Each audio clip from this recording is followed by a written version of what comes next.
بسم اللہ الرحمن الرحیم۔ السلام علیکم ورحمۃ اللہ وبرکاتہ۔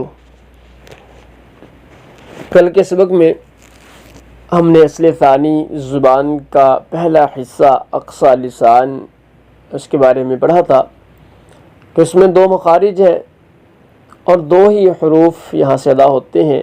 زبان کی جڑ جب اوپر نرم تالو سے لگے تو پھر قاف یہ حرف ادا ہوتا ہے، اور زبان کی جڑ جب اوپر سخت تالو سے لگے تو پھر کاف یہ حرف ادا ہوتا ہے۔ تو الحمدللہ ہم نے یہ دونوں مخارج پڑھے اور ان حروف کی مشق بھی کی۔ تو آج کے سبق میں ہم انشاءاللہ الرحمن زبان کا دوسرا حصہ وسط لسان اس کے بارے میں پڑھیں گے۔ جیسا کہ آپ نے پیچھے پڑھا، اس مخرج میں، اس حصے میں، زبان کے اس حصے میں وسط لسان میں ایک مخرج ہے اور 3 حروف یہاں سے ادا ہوتے ہیں۔ تو وہ مخرج یہ ہے کہ زبان کا درمیان جب اوپر تالو کے درمیان سے لگے تو پھر یہ 3 حروف ادا ہوتے ہیں، جیم، شین اور یا۔ یہ 3 حروف زبان کا درمیان جب اوپر تالو کے درمیان سے ملتا ہے تو پھر یہ 3 حروف ادا ہوتے ہیں۔ اور یہ جو یا ہے، یہ یا غیر مدہ ہے۔ میں یہاں صرف سرسری طور پہ تذکرہ کرتا ہوں، ویسے مستقل ہمارا انشاءاللہ آگے سبق آئے گا حروف مدہ کے بارے میں۔ تو یا مدہ وہ یا ہے جو یا ساکن ہو اور یا ساکن سے پہلے جو حرف ہے اس حرف کے نیچے زیر ہو۔ یا ساکن ما قبل مکسور ہو تو وہ یا مدہ ہوتی ہے۔ یا ساکن ہو، یا ساکن سے پہلے اس کے موافق حرکت ہو، یعنی یا ساکن ہے اس کے موافق حرکت زیر ہے، یا ساکن سے پہلے زیر ہو تو وہ یا مدہ کہلاتی ہے۔ اب یا مدہ کے علاوہ جتنی بھی یائیں ہیں، وہ یا متحرک ہے، وہ یا ساکن ما قبل مفتوح ہے، یا لین ہے۔ یا مدہ کے علاوہ جتنی بھی یائیں ہیں وہ سب غیر مدہ ہے۔ تو یا مدہ کا مخرج جوف دہن ہے، وہ آگے ہم انشاءاللہ پڑھیں گے۔ تو یا مدہ کے علاوہ سب یائیں، ان کا مخرج یہ ہے کہ زبان کا درمیان جب اوپر تالو کے درمیان سے لگے تو پھر یہ یا ادا ہوتی ہے۔ تو ان تینوں حروف کا مخرج ایک ہے، لیکن ان میں تھوڑا سا فرق ہے، میں وہ آپ کے سامنے رکھتا ہوں۔ سب سے پہلے ہے جیم۔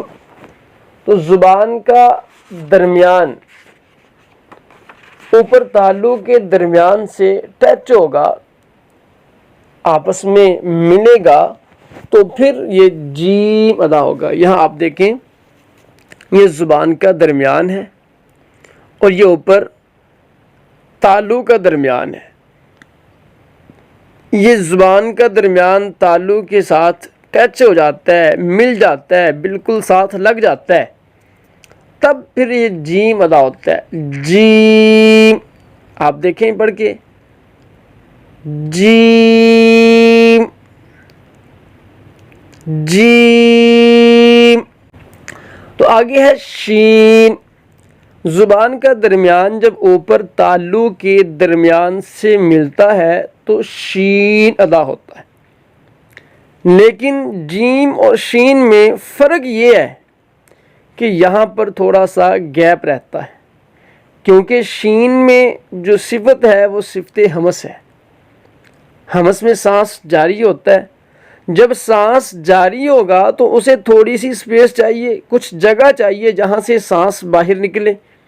اس وجہ سے شین کی ادائیگی میں زبان کا درمیان تالو کے درمیان سے ٹچ نہیں ہوگا، بلکہ اس کے درمیان میں سپیس رہے گی، کچھ فاصلہ رہے گا جہاں سے سانس باہر نکل سکے۔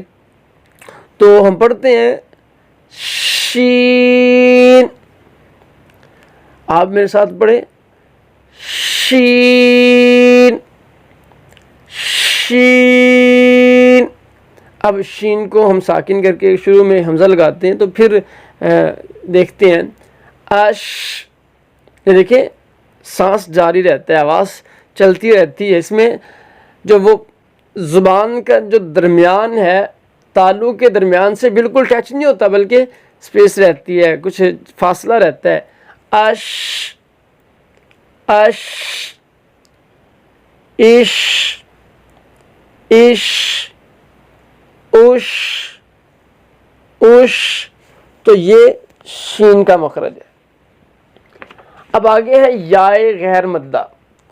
زبان کا درمیان والا حصہ جب تالو کے درمیان والے حصے سے ملتا ہے تو یائے غیر مدہ ادا ہوتا ہے، لیکن یہاں پر تھوڑا سا زیادہ گیپ ہوتا ہے بنسبت شین کے.